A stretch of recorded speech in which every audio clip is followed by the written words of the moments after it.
Hello everyone, আসসালামু আলাইকুম। আজকে আমি আপনাদের সাথে খুব ইজি ওয়েতে ফ্রেঞ্চ ফ্রাইয়ের রেসিপি শেয়ার করছি।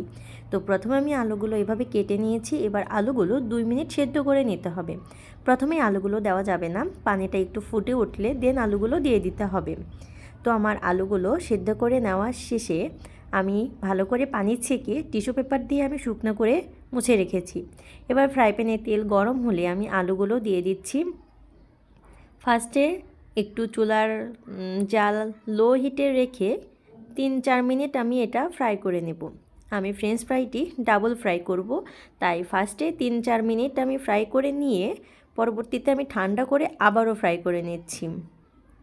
এভাবে ডাবল ফ্রাই করে ফ্রেঞ্চ ফ্রাই ভাজলে এটি অনেক মজা লাগে খেতে। তো আমি বেশিক্ষণ আর ফ্রাই করব না, করলে কালারটা নষ্ট হয়ে যাবে। এবার গরম অবস্থাতেই আমি এখানে ব্ল্যাক পেপার, স্বাদ মতো লবণ আর একটু মরিচের গুঁড়া ব্যবহার করছি, দিয়ে আমি ভালো করে এটি মাখিয়ে নেব। তো এইভাবে মাখিয়ে নিলেই তৈরি হয়ে যাবে মজাদার ফ্রেঞ্চ ফ্রাই। ফ্রেঞ্চ ফ্রাই খেতে কে কে পছন্দ করেন অবশ্যই কমেন্টে জানাবেন। আজকের মতন এখানেই, ভালো থাকবেন সবাই, আল্লাহ হাফেজ।